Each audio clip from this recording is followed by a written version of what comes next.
സാധനം കയ്യിലുണ്ട്. സാധനം കയ്യിലുണ്ട്. സാധനം കയ്യിലുണ്ട്. സാധനം കയ്യിലുണ്ട്. എന്ത് സാധനം എന്നല്ലേ? വാ പറയാം. ഞാൻ എൻ്റെ അനിയത്തിയുടെ വീട്ടിൽ ഒരു ദിവസം നിൽക്കാൻ പോയതാ. എന്നെ കണ്ടു കഴിഞ്ഞാൽ അവൾക്ക് ഭയങ്കര വിശപ്പാണ്. അത് രാത്രിയെന്നില്ല പകലെന്നില്ല. അതുകൊണ്ട് ഞങ്ങൾ ഐസ് ബേയിലേക്ക് വിട്ടു. പക്ഷേ യഥാർത്ഥം ഇതല്ല സാധനം ഇതാണ് നമ്മുടെ വർക്കലയിലെ സെയ്ത്ത് റെസ്റ്റോറൻറ്റ്. ഞങ്ങൾ ഫുഡൊക്കെ ഓർഡർ ചെയ്തതിന് ശേഷം ഐസ് ബേയിലോട്ടൊന്ന് പോയി. നല്ല സൂപ്പർ ആംബിയൻസ് ആണ്. ഡിഫറെൻറ്റ് വെറൈറ്റീസ് ഓഫ് ഐസ്ക്രീംസ് ഇവിടെ ഉണ്ട്. ഞങ്ങൾ വാങ്ങിച്ചത് സ്പാനിഷ് ഡിലൈറ്റിൻ്റെ ഫ്ലേവറാണ്. ഞാൻ വിചാരിച്ചത് 2 ഡിഫറെൻറ്റ് ഫ്ലേവർ എടുത്ത് 2 ടേസ്റ്റ് ചെയ്യുന്നതാണ്. പക്ഷേ ഞാൻ വാങ്ങിക്കുന്നതാണ് നല്ലതെന്ന് വിചാരിച്ച് അവൾ അത് തന്നെ ഓർഡർ ചെയ്തു. പക്ഷേ അതായിരുന്നു കേട്ടോ സൂപ്പർ. നല്ല ടേസ്റ്റ് ആയിരുന്നു. ബാക്കിയൊന്നും അറിയില്ല. അപ്പോഴേക്ക് സെയ്ത്തിൽ നിന്ന് ഓർഡറും റെഡിയായി. ഇതാണ് നമ്മുടെ കയ്യിലുള്ള ആ സാധനം.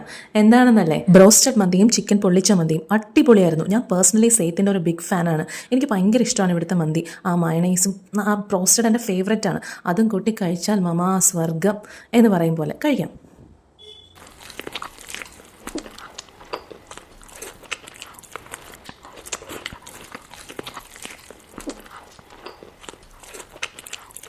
എൻ്റെ ഈ തീറ്റയാണ്ട് കൊതി വിടല്ലേ. ഞാൻ അങ്ങനെ ഒരു സാധനമാണ്. മന്തി കിട്ടി ഞാൻ തന്നെ മറന്ന് കഴിക്കും.